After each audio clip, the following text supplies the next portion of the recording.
Sue Mingsen lahir di Taiwan pada tanggal 15 Oktober 1950. Dia merupakan anak pertama dari 3 bersaudara. Pekerjaan ayahnya yang merupakan seorang profesor di Universitas Minnesota mengharuskan Mingsen untuk pindah ke Amerika ketika usianya baru menginjak 8 tahun. Sayangnya, 3 tahun kemudian ayah Mingsen meninggal dunia, sehingga Mingsen dan adik-adiknya hanya dibesarkan oleh ibunya. Mingsen diketahui memiliki perangai yang buruk terhadap adik-adiknya. Dia tidak segan memukul mereka. Ibunya bahkan mengatakan kalau Mingsen pandai berbohong. Dia tidak memiliki penyesalan atas semua tindakannya dan bahkan tidak memiliki perasaan. Ketika remaja, Mingsen pernah ditangkap atas tindakannya membakar 3 apartemen orang asing yang tidak dia kenal.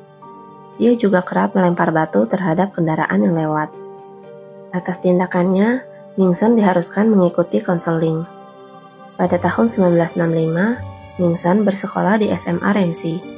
Di sekolah inilah Mingsen jatuh cinta pada guru matematikanya yang bernama Mary Stover. Awalnya, Mingsen hanya berimajinasi mengenai Mary. Lalu, dia mulai menulis cerita mengenai fantasinya yang berisikan berbagai kekerasan terhadap Mary. Lama-kelamaan, Mingsen menjadi terobsesi untuk memiliki Mary dan berniat untuk menculiknya. Pada tahun 1975, Mingsen yang mencari keberadaan Mary mendapatkan sebuah alamat yang dia duga sebagai rumah Mary. Mingsen pun berhasil masuk ke rumah itu dan mencari Mary. Rupanya Mary tidak ada di sana sebab itu merupakan rumah dari saudara ipar Mary. Saat itu, Mary sedang berada di Filipina bersama dengan suami dan kedua anaknya untuk menjalankan misi gereja. Mingsen lalu mengancam saudara ipar Mary untuk tidak melaporkan hal ini. Jika tidak, dia akan membunuh mereka semua. Karena ancaman ini, saudara iparnya tidak melapor pada polisi. Mereka tidak menyangka kalau 5 tahun kemudian, Mingsen benar-benar menculik Mary.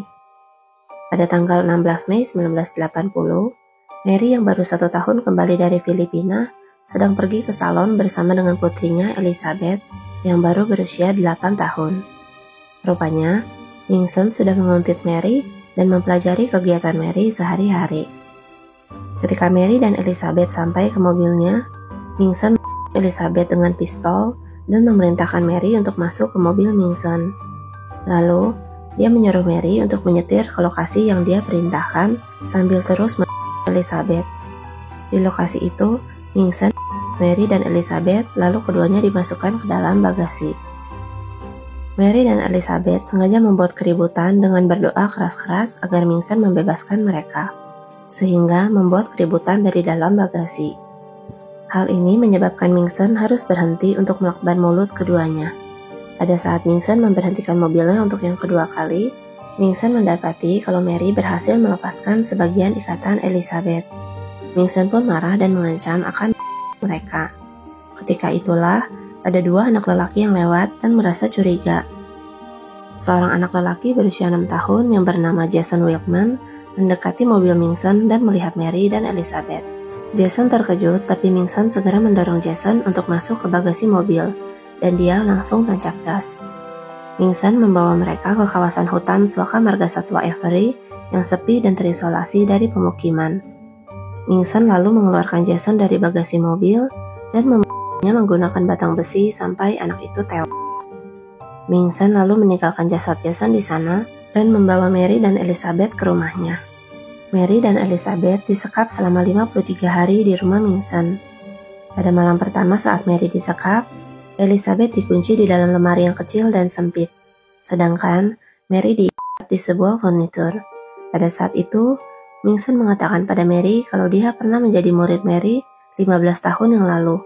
Setelahnya, dia memperkosa Mary sampai berkali-kali untuk memuaskan fantasinya. Semua aksi perkosaannya selalu direkam oleh Mingsen sebagai sebuah trofi kemenangan.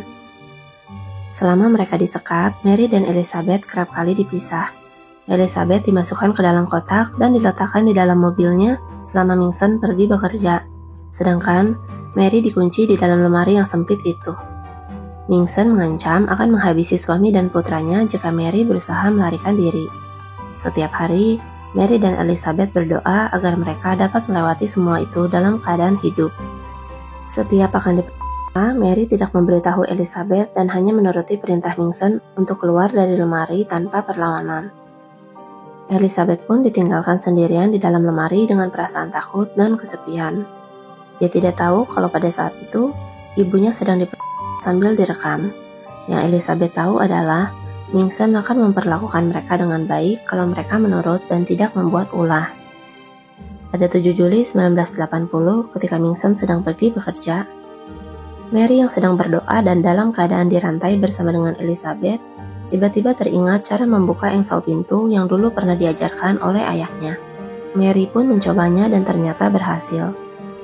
Mary segera mengajak Elizabeth untuk keluar dari lemari, tapi Elizabeth yang ketakutan meminta ibunya untuk tidak melarikan diri.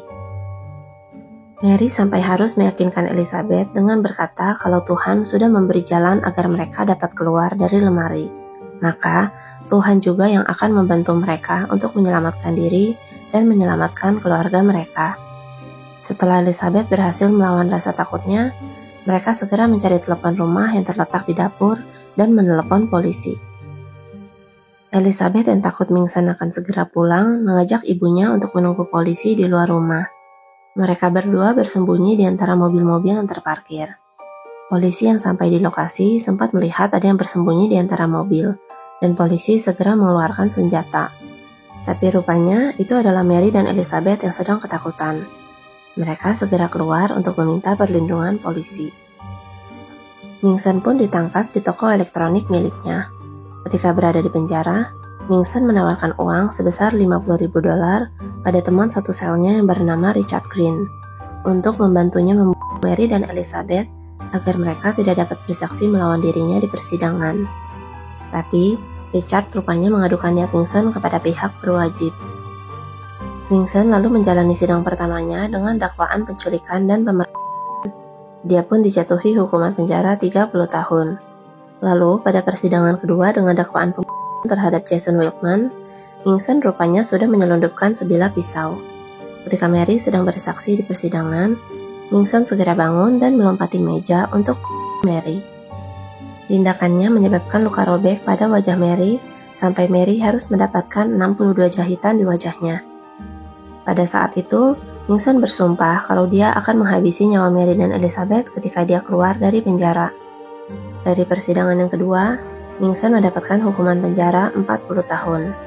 Dia tidak didakwa atas pembunuhan tingkat pertama, sebab Vincent mau bekerja sama dengan menunjukkan lokasi jasad Jason.